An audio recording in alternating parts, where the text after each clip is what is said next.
نحمده ونصلي على رسوله الكريم اما بعد فقد قال الله تبارك وتعالى كما ورد في سورة المجادلة اعوذ بالله من الشيطان الرجيم بسم الله الرحمن الرحيم ان الذين يحادون الله ورسوله كبتوا كما كبت الذين من قبلهم وقد انزلنا آیات بینات وللکافرین عذاب مہین صدق اللہ العظیم۔ جیسا کہ میں عرض کر چکا ہوں، سورہ حدید میں اللہ تعالیٰ کے لائق دیے ہوئے نظام عدل و قسط کے قیام کو، انبیاء کرام کی بعثت، کتابوں کے نزول اور جو میزان اللہ نے عطا فرمائی ہے اس کا مقصد قرار دیا گیا۔ ظاہر بات ہے کہ اس نظام عدل و قسط کو قائم کرنے کے لیے جد و جہد ایک صحیح کرنی پڑے گی، اور اس میں یقیناً رکاوٹ ڈالی جائے گی ان لوگوں کی طرف سے کہ جو ایک غیر عادلانہ نظام میں مفادات اٹھا رہے ہوں، جن کو کہ کچھ پریولیجز حاصل ہوں۔ مثلا فرض کیجئے کسی معاشرے کے اندر سیاسی ریپریشن ہے، جبر ہے، ظاہر بات ہے کہ وہ ڈکٹیٹر ہیں، کچھ لوگ ہیں جنہوں نے دوسرے لوگوں کو دبایا ہوا ہے، وہ کبھی پسند نہیں کریں گے کہ لوگوں کو ان کے حقوق مل جائیں۔ یا کسی معاشرے کے اندر زیادہ نمایاں چیز جو ہے وہ معاشی استحصال ہے، اکنامک ایکسپلائٹیشن ہے۔ نتیجہ کیا ہوگا کہ ایک طبقہ ہوگا غرباء کا، ہیو ناٹس کا، ایک ہوگا ہیوز کا۔ وہ ہیوز والے جو ہے کبھی نہیں چاہیں گے کہ نظام بدلے، وہ رجسٹ کریں گے ٹوتھ اینڈ نیل۔ لہذا ایک کشاکش، ایک تصادم ناگزیر ہے۔ اس تصادم کے لیے دو گروہ نمایاں ہوتے چلے جائیں گے، ایک جو اللہ کے دین کے پر ایمان رکھنے والے اور جنہوں نے اپنی زندگیوں کو اس کام کے لیے وقف کر دیا ہو کہ اللہ کے دین کو نافذ کریں، دوسرے وہ کہ جو اس کی مخالفت کریں گے۔ اب ان دونوں کی کشاکش اور دونوں کے لیے علیحدہ علیحدہ عنوان ہیں جو تجویز کیے جا رہے ہیں سورہ مجادلہ میں۔ ارشاد ہوا ان الذین یحادون اللہ ورسولہ، یہ یحادون یہ بھی حدید سے ہی بنا ہے، محاددہ باب مفاعلہ، جیسے جوہد سے مجاہدہ تو محاددہ مقاتلہ باب مفاعلہ، یعنی سخت مخالفت، پوری طاقت کے ساتھ مخالفت۔ یقیناً وہ لوگ جو پوری قوت کے ساتھ مخالفت کرنے پر تل گئے ہیں اللہ کی اور اس کے رسول کی، اور ظاہر بات ہے کہ اللہ اور اس کے رسول سے مراد اللہ کا دین ہے۔ اللہ تعالیٰ کی ایک تکمیلی حکومت تو پوری دنیا میں ویسے ہی قائم ہے، اللہ کی کوئی کیا مخالفت کرے گا؟ اللہ کے رسول صلی اللہ علیہ وسلم سے بھی ذاتی پرخاش کسی کو کچھ نہیں تھی، کوئی ذاتی چپکلش نہیں تھی، جیسا کہ سورہ انعام میں ہم نے پڑھا ہے وَلَٰكِنَّ الظَّالِمِينَ بِآيَاتِ اللَّهِ يَجْحَدُونَ، یہ تو اللہ کی آیات کا انکار کر رہے ہیں۔ اے نبی جنگ آپ سے نہیں ہے ان کی، وہ تو ہمارے دین سے ہے۔ یعنی وہ لوگ کہ جو پوری قوت کے ساتھ مقابلہ کر رہے ہیں، مخالفت کر رہے ہیں اللہ کی اور اس کے رسول کی، یعنی اس کے دین کی اور اس کے دین کے قیام کی۔ دین بھی اگر رکھا رہے کتابوں میں لکھا ہوا اور مزید پی ایچ ڈیز اس پہ آپ کرتے رہیے، کتابیں لکھتے رہیے، تو انہیں کوئی اعتراض نہیں، لیکن جب آپ یہ کہیں گے کہ اس دین کو قائم کرنا ہے تو یہ ہے بات کہ جو بہرحال ٹھنڈے پیٹوں برداشت نہیں کی جا سکتی۔ ان الذین یحادون اللہ ورسولہ کبتوا کما کبت الذین من قبلہم، وہ خوار ہو گئے، تباہ ہو گئے جس طریقے سے کہ ان سے پہلے کے لوگ تباہ ہوئے تھے۔ یعنی یہ کہ جیسے قوم فرعون تباہ ہوئی، قوم نوح تباہ ہوئی، قوم ہود تباہ ہوئی، جس نے بھی مخالفت کی اللہ کی اور اس کے رسول کی، ان کا جو انجام ہوا وہ تمہیں معلوم ہے۔ وَقَدْ أَنزَلْنَا آیَاتٍ بَيِّنَاتٍ، اور ہم اتار چکے ہیں روشن آیات، یعنی مکی صورتوں میں یہ سارے واقعات آ چکے ہیں۔ بڑی بڑی قومیں جو تم سے کہیں بڑھ کر، اے قریش اور اے عرب کی مشرکوں، تم سے کہیں بڑھ کر زیادہ طاقتور تھے، ان کو ہم نے ہلاک کیا۔ وَلِلْكَافِرِينَ عَذَابٌ مُّهِينٌ، یہ تو دنیاوی عذاب تھا جو ان پر آیا، ابھی ان کے لیے عذاب مہین جو ہے ذلت والا عذاب آخرت کے اندر ہے۔ یوم یبعثہم اللہ جمیعا فینبئہم بما عملوا، جس دن کہ اللہ تعالیٰ ان سب کو اٹھائے گا بعد الموت، اور پھر وہ جتلا دے گا جو انہوں نے عمل کیے تھے. احصاہ اللہ ونسوہ، اللہ نے تو ان کو محفوظ رکھا ہوا تھا، ان کا ریکارڈ تھا، ایک ایک عمل ان کا جو ہے وہاں پر موجود تھا. ونسوہ، وہ بھول بھی چکے تھے کہ انہوں نے کیا کیا زیادتیاں کی ہیں، کیا کیا حرام خوریاں کی ہیں، وہ تو بھول چکے تھے. واللہ علی کل شیء شہید، اور اللہ تعالیٰ تو ہر چیز پر گواہ ہے، خود نگران ہے. الم تر ان اللہ یعلم ما فی السماوات و ما فی الارض، کیا تم نہیں دیکھتے کہ اللہ تعالیٰ تو جانتا ہے جو کچھ بھی ہے آسمانوں میں اور جو کچھ بھی ہے زمین میں. ما یکون من نجوی ثلاثۃ الا هو رابعہم، نہیں ہوتے کبھی بھی تین آدمی سرگوشیاں کرتے ہوئے مگر یہ کہ ان کا چوتھا اللہ ہوتا ہے. جماعتی زندگی میں ایک بڑا فتنہ پیدا ہو جاتا ہے کہ گروپ بندی ہو جائے، اور پھر وہ گروپ جو ہے خفیہ جو ہے کہ گوئیاں شروع کر دے. ایک جماعت ہے، اس جماعت میں ظاہر بات ہے اختلاف رائے بھی ہو سکتا ہے، لیکن اختلاف رائے کے لیے جو فورم ہے جہاں اختلاف رائے کا اظہار ہونا چاہیے وہاں اختلاف کیا جائے، اس کے قواعد و ضوابط کو ملحوظ رکھتے ہوئے.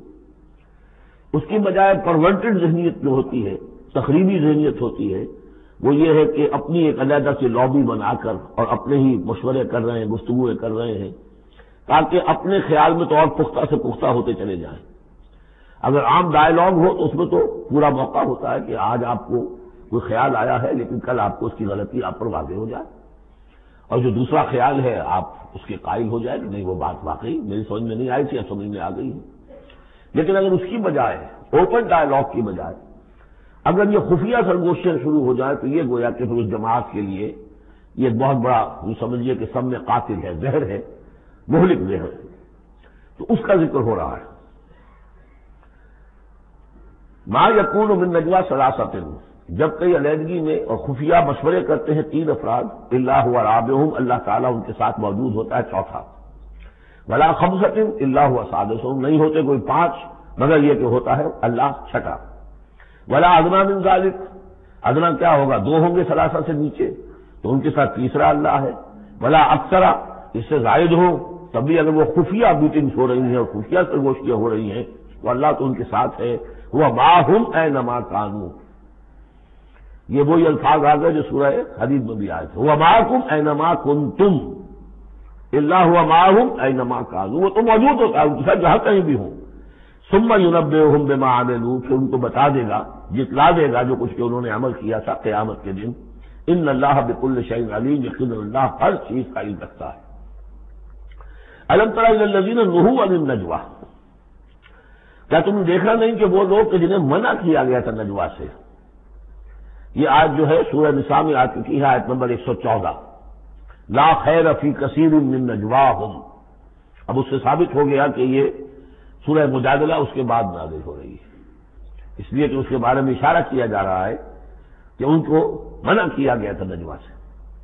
ثم یعودون لما نہوا عنہ، پھر بھی وہ ارادہ کر رہے ہیں دوبارہ اسی شے کا ارتکاب کر رہے ہیں جس سے وہ روکے گئے تھے. یہ منافقین تھے کہ جو سرگوشیاں کرتے تھے، علیحدہ جا کر باتیں کرتے تھے، اسکیمیں بناتے تھے. کبھی وہ جن کے ساتھ ان کے دوستانہ تعلقات تھے یہود میں سے ان کے پاس جاتے تھے، کبھی آپس میں میٹنگیں کرتے تھے.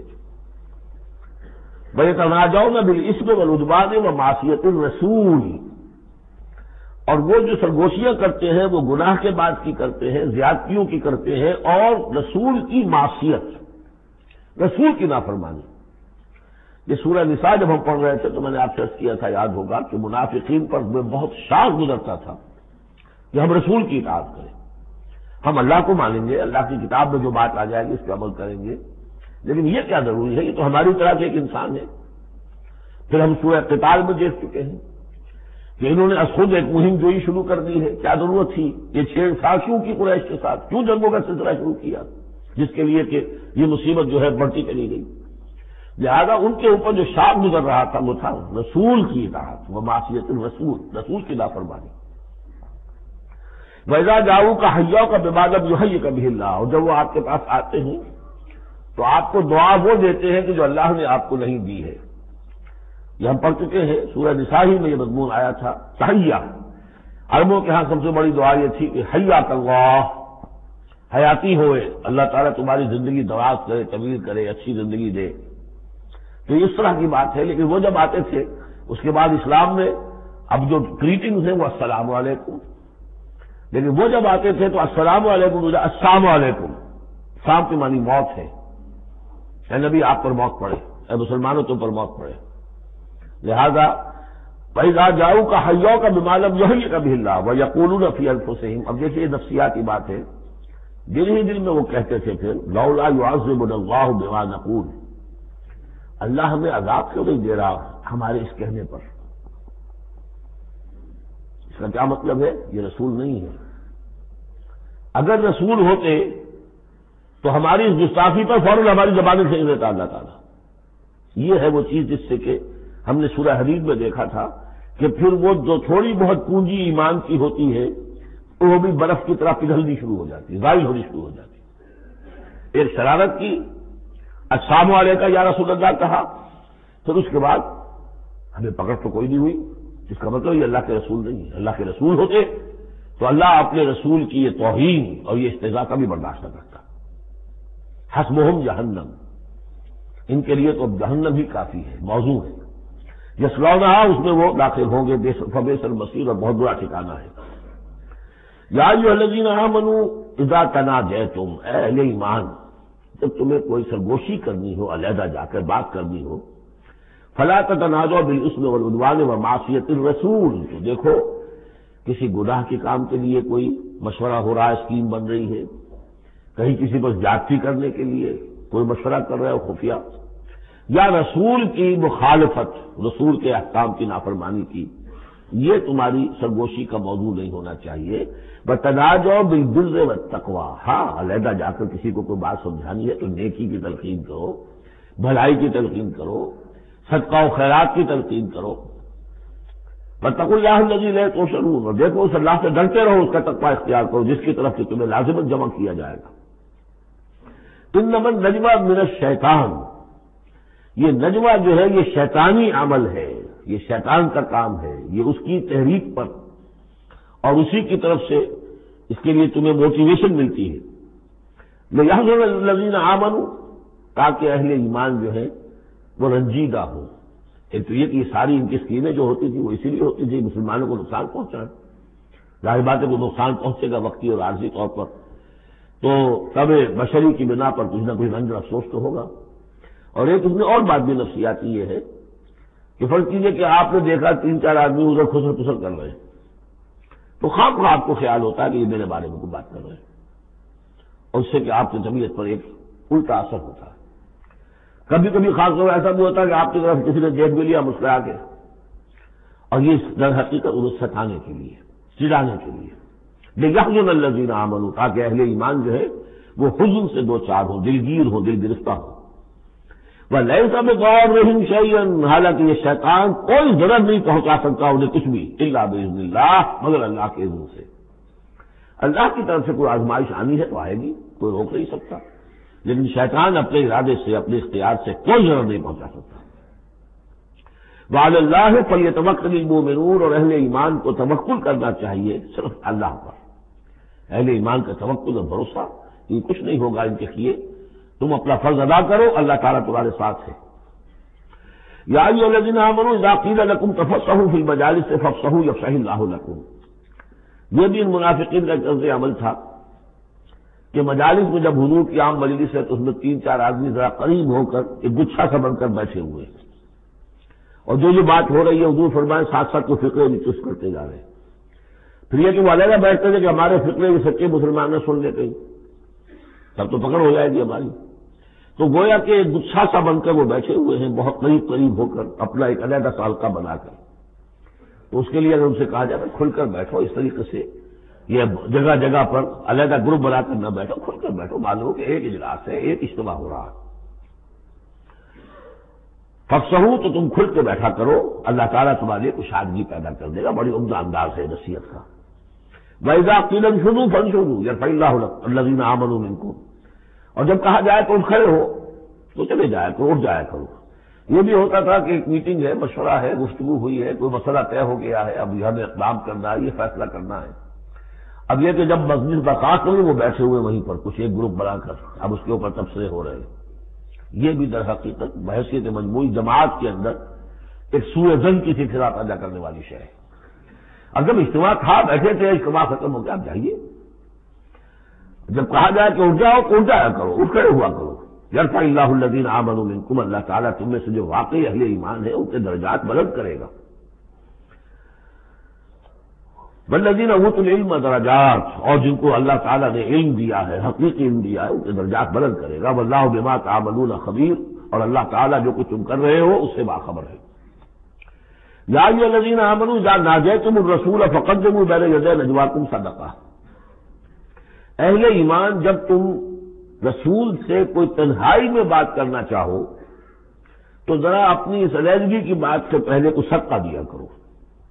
اب اس کا بھی پس منظر سمجھیے، یہ چیزیں سمجھ میں نہیں آ سکتی اگر جماعتی ایک شکل سامنے نہ ہو اور اس میں ایک جد و جہد کی شکل. ہوتا کیا ہے کہ کچھ لوگ وہ اپنی حضور سے قرب ظاہر کرنے کے لیے اور اپنی حیثیت کو علیحدہ ممیز کرنے کے لیے، حضور ذرا مجھے آپ سے علیحدگی میں بات کرنی ہے تاکہ لوگ دیکھ لیں یہ کوئی بڑا چودھری ہے، بڑا اہم آدمی ہے، یہ علیحدگی میں جا کے بات کر رہا ہے. تو بڑا یعنی یہ کہ حضور کو بھی اس پر اعتماد ہے، اور وہ اپنی ایک نمایاں حیثیت ظاہر کرنے کے لیے. اور جو ان میں منافق تھے، جو عبداللہ ابن ابی کے بارے میں آپ کو بتا چکا ہوں کہ جب حضور جمعے کا خطبہ دینے کھڑے ہوتے تھے تو پہلے صف میں ہوتا تھا، پہلے کھڑا ہو جاتا تھا خود، اور کہتے لوگوں دیکھو توجہ سے سنو، یہ اللہ کے رسول ہے، تاکہ اس کی اپنی حیثیت ظاہر ہو جائے کہ وہ یہاں کا چودھری ہے. اور وہ تھا مدینے کا چودھری، اس لیے کہ خزرج کا سردار تھا، اور خزرج بڑا قبیلہ تھا، اور طے کر چکے تھے اہل مدینہ کہ اسے بادشاہ بنا لیں گے، اپنا نظام بنائیں گے، کیونکہ بہت عرصہ ہو گیا تھا انہیں باہم لڑتے ہوئے اوس اور خزرج کو. اب وہ چاہ رہے تھے کوئی ایک نظام ہو جائے، ہمارا بھی ایک بادشاہ ہو کوئی. اور اس کے لیے تاج بن چکا تھا، بس تاج پوشی باقی تھی کہ حضور تشریف لے آئے جو بے تاج بادشاہ بن گئے.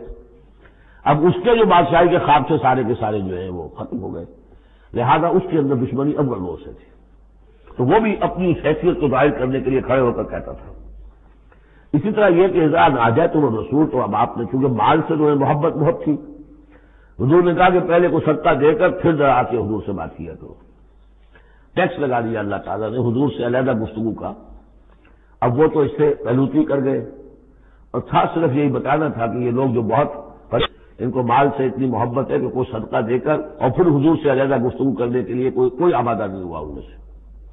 حضرت علی کہتے ہیں رضی اللہ تعالیٰ عنہ، میں واحد شخص تھا جس نے حضور سے تنہائی میں گفتگو کے لیے آپ سے وقت مانگا اور صدقہ جو ہے اس کو پیش کیا. لیکن اللہ تعالیٰ نے جلد ہی اس حکم کو جو ہے منسوخ بھی کر دیا. یہ حکم بہت جلدی منسوخ ہوا ہے. یا ایھا الذین آمنوا اذا ناجیتم الرسول فقدموا بین یدی نجواکم صدقہ ذالک خیر لکم واطہر، یہ تمہارے لیے بہت بہتر بھی ہے اور بہت پاکیزہ بات ہے. فإن لم تجدوا فإن اللہ غفور رحیم، ہاں اگر تم غریب ہو، تمہیں نہیں تمہارے پاس کوئی شے ہے تو اللہ تعالیٰ غفور و رحیم ہے. یہ گنجائش سکتی تھی. لیکن ظاہر بات ہے منافقین تو غریب نہیں تھے، وہ تو متمول لوگ تھے، مرفع الحال لوگ تھے. اس کے بعد فرمایا اشفقتم ان تقدموا بین یدی نجواکم صدقات، کیا تم ڈر گئے اس سے کہ رسول کے ساتھ اپنی تنہائی کی بات اور ملاقات سے پہلے کوئی صدقہ دو. فإذ لم تفعلوا وتاب اللہ علیکم، جب تم نے یہ نہیں کیا تو اللہ تعالیٰ نے بھی تمہاری توبہ کو قبول کیا، تم پر نظر عنایت فرمائی. فأقیموا الصلاۃ وآتوا الزکاۃ وأطیعوا اللہ ورسولہ، تو بس ٹھیک ہے نماز قائم رکھو، زکوٰۃ ادا کرو اور اللہ اس کے رسول کی اطاعت کرتے رہو. واللہ خبیر بما تعملون، اللہ باخبر ہے اس سے کہ جو تم کر رہے ہو. تو یہ حکم آیا بہت عارضی طور پر اور بہت جلد ختم بھی کر دیا گیا. لیکن یہ کہ اس سے وہ لوگ نمایاں ہو گئے کہ جو پہلے بہت ہی بار بار آتے تھے اور علیحدہ سے مشورے کرتے تھے اور اپنی ایک حیثیت جو ہے اس کا اظہار اس طریقے سے کیا کرتے تھے، جب اس حکم کے بعد چند دن تک وہ نہیں آئے تو معلوم ہو گیا ہوگا اور پھر ان کو بھی شرم آئی ہوگی کہ اب دوبارہ ہم وہ کام نہ کریں. الم تر الی الذین تولوا قوما غضب اللہ علیہم، کیا تم نے غور نہیں کیا کہ وہ لوگ کہ جنہوں نے دوستی گانتھی ہے ان سے کہ جن پر اللہ کا غضب ہے. یہاں مراد کون ہے؟ یہودی. یہودی کون ہے؟ مغضوب علیہم، جو لوگ ہیں مسلمانوں تم میں سے، چاہے اوس کے ہوں یا خزرج کے، جنہوں نے ان سے ابھی تک یارانے گانٹھے ہوئے ہیں، دوستیاں ہیں، حلیفی کے پرانے تعلقات کو ابھی تک نبھا رہے ہو. الم تر الی الذین تولوا قوما غضب اللہ علیہم ما هم منکم ولا منهم، وہ نہ تم میں سے ہے نہ ان میں سے. یہ منافقین کا یہ رول، لا الہ ہؤلاء ولا الہ ہؤلاء، مذبذبین بین ذالک کی سورہ نساء میں ہم پڑھ چکے ہیں. وَيَحْلِفُونَ عَلَى الْكَذِبِ وَهُمْ يَعْلَمُونَ، اور وہ جانتے بوجھتے جھوٹے حلف اٹھاتے ہیں، قسمیں کھاتے ہیں، جھوٹی قسمیں کھاتے ہیں. أَعَدَّ اللَّهُ لَهُمْ عَذَابًا شَدِيدًا، اللہ تعالیٰ نے تیار کر رکھا ہے ان کے لیے ایک سخت عذاب. إِنَّهُمْ سَاءَ مَا كَانُوا يَعْمَلُونَ، یقیناً جو طرز عمل وہ اختیار کیے ہوئے ہیں وہ بہت ہی برا ہے. اتخذوا أيمانهم جنة، انہوں نے اپنی قسموں کو ڈھال بنا لیا ہے. جہاں کسی بات پر غریب تو خدا کی قسم، اللہ گواہ ہے یہ معاملہ یوں نہیں تھا، یوں تھا. اب دوسرا شخص جو ہے شریف مسلمان ہے وہ مروت میں آ کے اللہ کی قسم کھا رہا ہے کہ کم سے کم چپ تو ہو جاتا تھا، اب میں کیا کروں. لہذا انہوں نے قسموں کو اپنی ڈھال بنا لیا. فصدوا عن سبیل اللہ، تو وہ رکتے بھی ہیں روکتے بھی ہیں اللہ کے عذاب سے، اللہ کے راستے سے. فلہم عذاب مہین، تو ان کے لیے اہانت آمیز عذاب ہے. لن تغنی عنہم اموالہم ولا اولادہم من اللہ شیئا، ان کے کچھ کام نہیں آئیں گے، نہ ان کے اموال نہ ان کی اولادیں من اللہ کے مقابلے میں کچھ بھی. اولئک اصحاب النار، یہ حقیقت جہنمی ہے، ہم فیہا خالدون، اور اس میں ہمیشہ ہمیشہ رہیں گے. ایک بظاہر کون ہے؟ بظاہر تو محمد کے ماننے والے ہیں صلی اللہ علیہ وسلم. منافق کون تھے؟ اسلام کا دم بھرتے تھے، کہتے تھے ہم مسلمان ہیں. جو سورہ منافقون آئے گی اسی سلسلے میں قسمیں کھاتے تھے. اذا جاءک المنافقون قالوا نشهد انک لرسول اللہ واللہ یعلم انک لرسولہ واللہ یشهد ان المنافقین لکاذبون. یہ منافق جو کہہ رہے ہیں جھوٹ کہہ رہے ہیں، حالانکہ بات تو کہہ رہے ہیں سچی ہے کہ آپ اللہ کے رسول ہیں. بات سچی کہہ رہے ہیں لیکن ہیں جھوٹے، اس لیے کہ ان کے دل میں آپ پر ایمان نہیں ہے. یوم یبعثہم اللہ جمیعا، جس دن کہ اللہ تعالیٰ ان سب کو اٹھائے گا. فَيَحْلِفُونَ لَهُ كَمَا يَحْلِفُونَ لَكُمْ، تو وہ اللہ کے سامنے بھی اسی طرح کی جھوٹی قسمیں کھائیں گے جیسے کہ آج تمہارے سامنے کھا رہے ہیں. یعنی یہ کہ ان کی عادت جھوٹی قسمیں کھانے کی اتنی پختہ ہو جائے گی کہ تمہارے سامنے جس طرح کی جھوٹی قسمیں کھاتے ہیں ایسی جھوٹی قسمیں اللہ کے سامنے کھائیں گے، وہاں بھی جا کر یہ چوکنے والے نہیں. یحلفون لکم، جیسے تمہارے یہ قسمیں کھاتے ہو. یحسبون انہم علی شیء، سمجھیں گے کہ ہم ہیں کسی نہ کسی بات پر، ہماری بھی کوئی حیثیت ہے. بہرحال ہم نے بھی کچھ نہ کچھ تو کام کیا تھا، ہم نے نمازیں پڑھی تھی، ہم نے روزے رکھے تھے، ہم نے آخر ایک وقت میں ہم اسلام قبول کیا تھا ہم نے. وَيَحْسَبُونَ أَنَّهُمْ عَلَىٰ شَيْءٍ أَلَا إِنَّهُمْ هُمُ الْكَاذِبُونَ، آگاہ ہو جاؤ کہ وہ حقیقت میں جھوٹے ہیں. استحوذ علیہم الشیطان، شیطان نے ان کو اپنے قابو میں کر لیا ہے، شیطان نے قابو پا لیا ہے ان پر. فَأَنسَاهُمْ ذِكْرَ اللَّهِ، اور انہیں غافل کر دیا ہے، بھلا دیا ہے انہیں اللہ کی یاد. اولئک حزب الشیطان، جان لو کہ یہ ہے شیطان کی پارٹی. یعنی شیطان کی پارٹی جو ہے ایک تو وہ ہے کہ جو کھلم کھلا سامنے سے وار کرنے والے ہیں. مشرکین مکہ سے کھلم کھلا جو بھی کر رہے تھے حضور کے خلاف، کھلم کھلا اقدام تھا.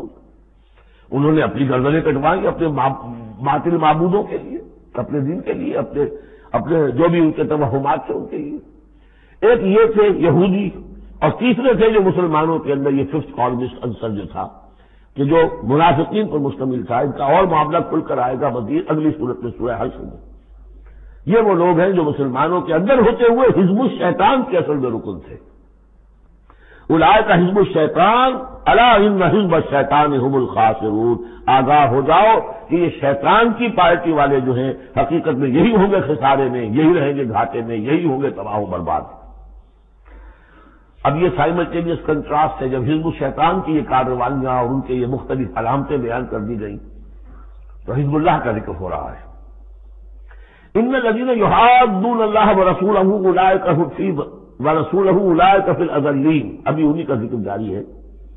یقیناً وہ لوگ جو مخالفت کر رہے ہیں اور ایڑی چوٹی کا زور لگا رہے ہیں، یحادون اللہ ورسولہ اولئک فی الاذلین، یہ لوگ ہوں گے جو سب سے زیادہ ذلیل ہو کر رہیں گے، سب سے زیادہ ذلیل اذل.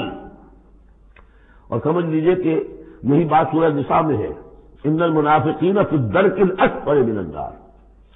یقیناً منافقین جو ہے وہ آگ کے سب سے نچلے طبقے میں ہوں گے. اب وہ مضمون آ گیا جو اس سے پہلے سورہ صافات میں بھی آ چکا ہے اور بہت اہم ہے یہ مضمون. اور اہم مضامین میں نے کئی مرتبہ کیا، قرآن مجید میں کم سے کم 2 جگہ ضرور ہوتے ہیں.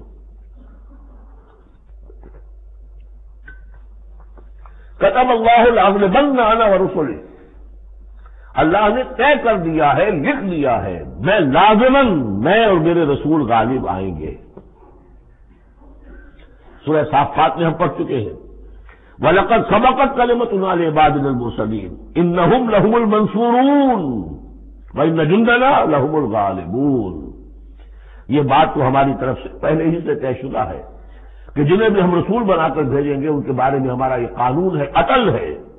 وَلَقَدْ سَبَقَتْ كَلِمَتُنَا لِعِبَادِنَا الْمُرْسَلِينَ إِنَّهُمْ لَهُمُ الْمَنْصُورُونَ، کہ یقیناً ان کی مدد کی جائے گی۔ وَإِنَّ جُنْدَنَا لَهُمُ الْغَالِبُونَ، وہ تو ہمارا لشکر ہے، حزب اللہ ہے، ہماری پارٹی ہے، رسول اور اس کے ساتھی وہ تو ہماری پارٹی ہے، ہمارا لشکر لازماً غالب آئے گا۔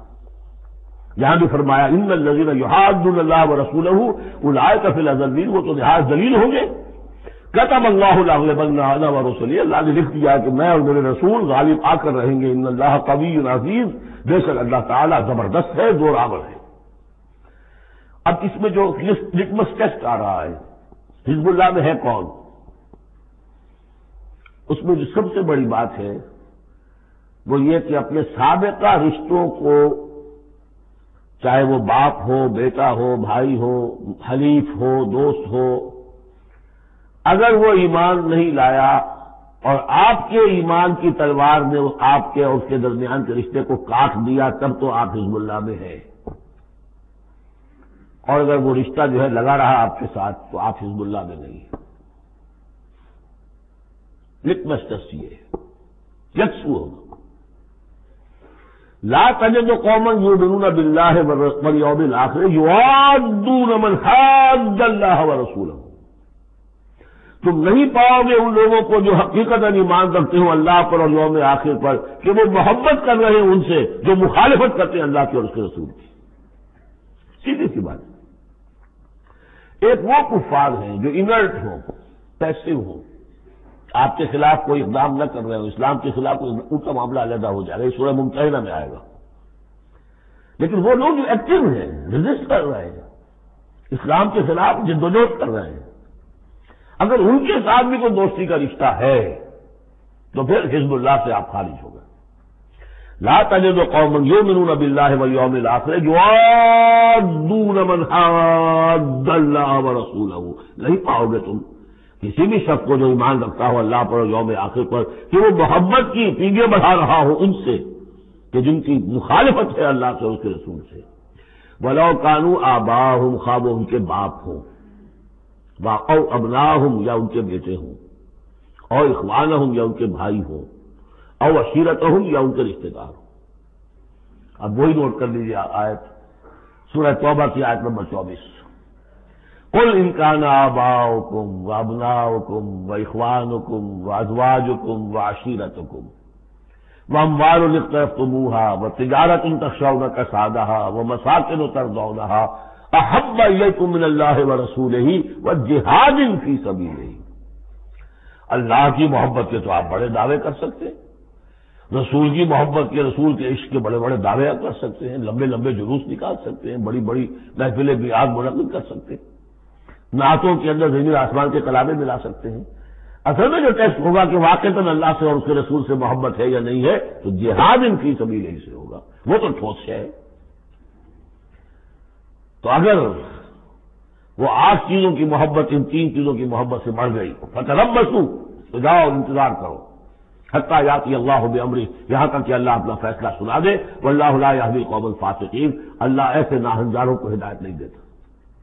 تقریباً اس کی ہم بدن آیت ہے یہ، لا تجد قوما یؤمنون باللہ والیوم الآخر یوادون من حاد اللہ ورسولہ ولو کانوا آباءہم او ابناءہم او اخوانہم او عشیرتہم اولئک کتب فی قلوبہم الایمان وایدہم بروح منہ۔ یہ وہ لوگ ہیں جن کے دلوں میں اللہ نے ایمان لکھ دیا ہے۔ لکھ دینا پختہ کر دینا، طے کر دینا، لکھ دیا ہے، نقش فی الحجر، جیسے کہ پتھر میں لکیر ہو جائے ایسا اللہ نے اس کو لکھ دیا ہے۔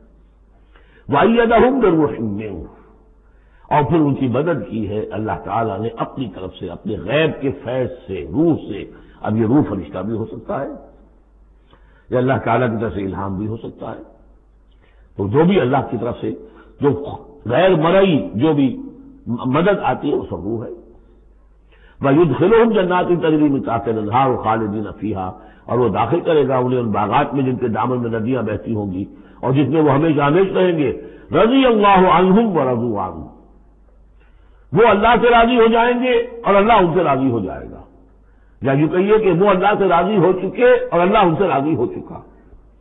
اولئک حزب اللہ، اب یہ آیا ہے کنٹراسٹ، وہ حزب الشیطان، یہ حزب اللہ۔ اولئک حزب اللہ، یہ ہے اللہ کی پارٹی، اللہ کی جماعت۔ الا ان حزب اللہ هم المفلحون، آگاہ ہو جاؤ کہ یقیناً اللہ کی جماعت جو ہے وہی فلاح پانے والی ہے، اللہ کی پارٹی ہی کے لیے آخری کامیابی ہے۔ یہ مضمون اس سے پہلے سورہ مائدہ میں بھی آ چکا، فإن حزب اللہ هم الغالبون، وہاں آیا فإن حزب اللہ هم الغالبون، اللہ کی پارٹی ہی غالب آ کر رہے گی۔ لیکن دنیا میں غالب آ جانا در حقیقت اگرچہ یہ بڑی کامیابی ہے، لیکن سب سے بڑی کامیابی تو وہ فلاح ہے۔ اولئک الا ان حزب اللہ هم المفلحون، وہ انہیں کو فلاح ملنے والی ہے کہ جو اللہ کی پارٹی سے متعلق ہوں گے۔ اللہم ربنا اجعلنا منہم، اللہم ربنا اجعلنا منہم، اللہم ربنا اجعلنا منہم۔